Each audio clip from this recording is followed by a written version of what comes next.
as I find the right words that fit the longest, non-binary will always be there for me in terms of the word I can use.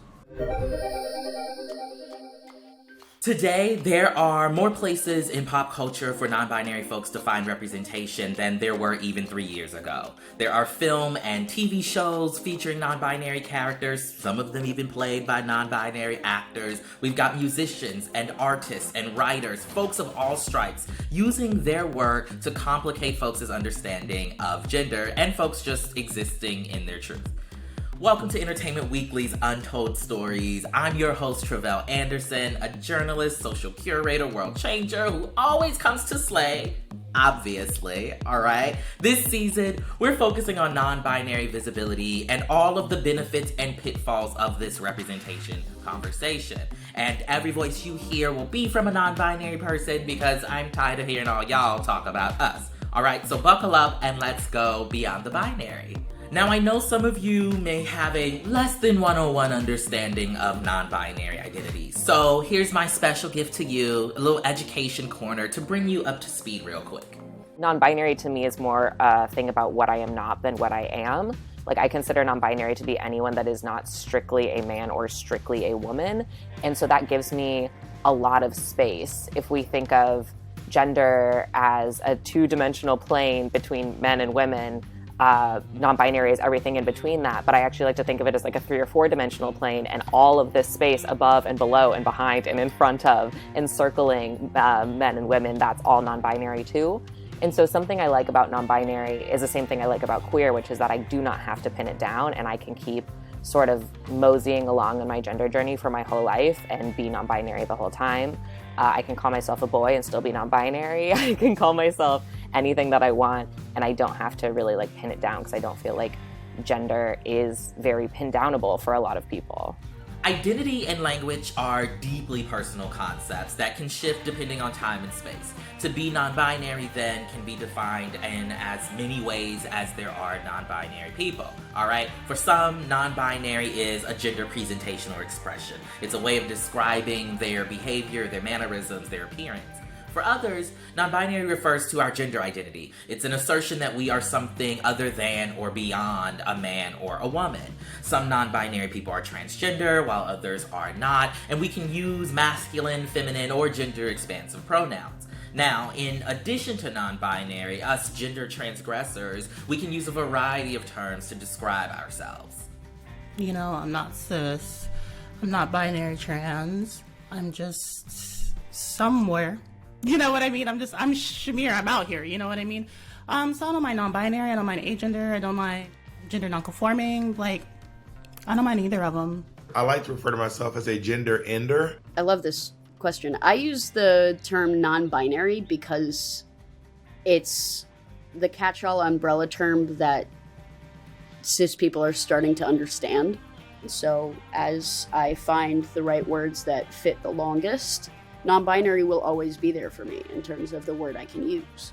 I identify as genderqueer, but probably even closer to just person of trans experience. I identify as non-binary. I also identify as being bigender. While I am on a journey of presenting more masculine and hoping to engage with the world in a more masculine way, I still hold, experiences of femininity and even womanhood as a part of my identity, and those are things that both things are very important to me. As I mentioned earlier, there appears to be more instances of non-binary folks in popular media than ever before. Take the realm of music. Folks like Mykki, Blanco, and Shamir have been doing their thing as visible non-binary people for years. We also have Christine and the Queens, Dorian Electra, and noted songwriter to the stars Justin Tranter. Hello, I am here today with myself, Justin Tranter. Then there's Sam Smith, who upon opening up about their identity in 2019, became one of the most visible non-binary people out there.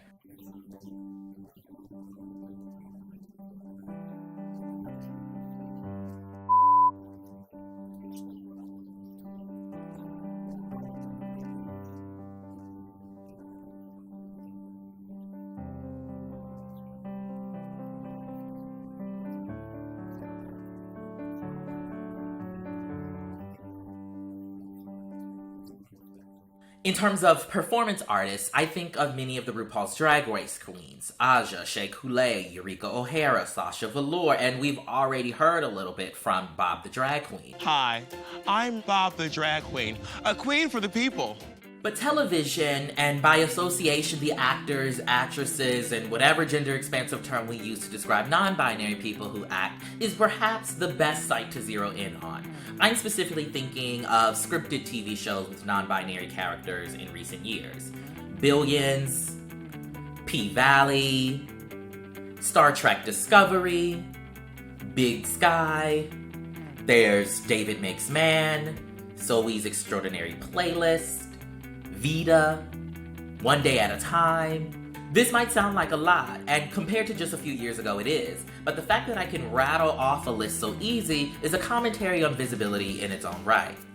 I wanted to talk to someone who is on the front lines of this visibility conversation in Hollywood. Actor Bex Taylor-Klaus, who you may remember from Scream, the TV series, 13 Reasons Why, or the Fox drama Deputy, in which Bex's character Bishop marked the first time a character in broadcast television history has come out as non-binary. This accident made it very clear that tomorrow is not a guarantee, and I need to be me. I'm getting closer every day to exactly what that is. But for now, I know I'm not all woman. I asked Bex about working with show creators to ensure the non-binary characters they play aren't one note. Exhilarating, terrifying. Imposter syndrome always creeps in. It's like, nah, you don't deserve to talk about this. And then reality pokes in and goes, excuse me, brain, be nicer to me, please. It's nice to be listened to. It's nice to be heard. It's nice to be respected and appreciated, and actors don't always feel that way, just from this industry where sometimes treated like props with heartbeats. And so to have projects that view me as a person, a multifaceted person with things to say and input to give and expertise to lend. It's really nice. Because it's not always something that you get in this industry. Feeling listened to feels so much like being loved that one can scarcely tell the difference.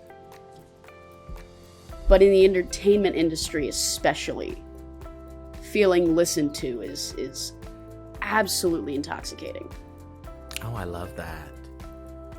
I love that. And then the ways in which, if you're truly being listened to, if people are truly hearing what you're putting out there, how then that leads to changed action, right? It leads to, these shifts in people's understandings of communities that they don't come from. Yeah, exactly. And I learned that it's always worth a shot to ask. Because the worst they can do is say no. I mean, the worst they can do is fire you, but the worst they can do is say no. And I've had that before. I've asked, I've requested, and I've had a no answer. And that is what it is, because for every no answer I've had, I've found a yes. Even if I have to go seek it out myself, I found a yes. Which is nice. But I wanted to ask, as we talk about kind of the sea change that we're witnessing, that we're, in the middle of in terms of visibility, and if you had to choose 3 words to describe this moment, this current moment of unfolding non-binary visibility, what words would you choose? Exciting, growing, and euphoric. Not to be confused with the show, but euphoric.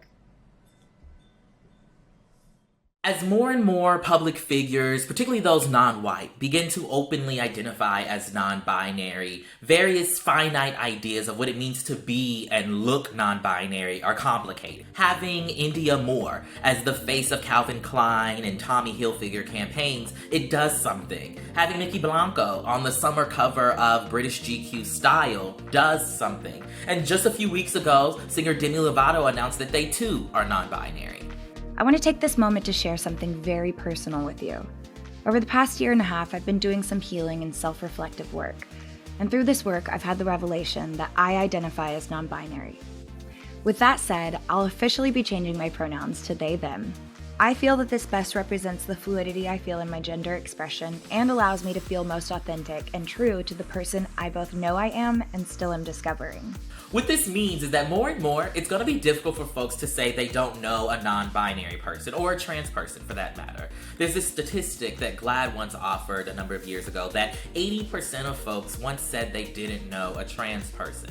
If you watched the Netflix documentary Disclosure, you heard this, and you might have seen me. If you're going to choose to insert yourself in the telling of a particular community story, or you want to help a particular community tell their story, you need to realize the privileges that you have, and you need to realize that life for them is different. You heard it used as a reason why fully realized film and TV portrayals of our community are so important. Because it's through film and television, and I'd add pop culture in general, that folks come to learn about our lived experiences different from their own. With folks who have platforms like Demi and Sam and Elliot Page recently sharing their non-binary brilliance with the world, them living in their truth makes way for others to do the same. When Elliot Page came out as a non-binary trans-masculine person, I feel like the Webster, dictionary searches probably went up, for non-binary. I had a friend who actually, surprisingly, reached out to me and was like, how can you be a non-binary and a trans man? And I said, oh, okay, so we got to do some little education right here. Okay, that's great. Seeing someone like an Elliot Page with the level of visibility that Elliot Page has as a trans masculine person, I just wonder what your immediate thoughts, your immediate kind of feelings were seeing him being able to affirm himself publicly like that. Well, we were talking earlier about non-binary media representation growing up, and I think that retroactively I was obsessed with Juno, so there it is. There's my non-binary representation as being obsessed with Juno.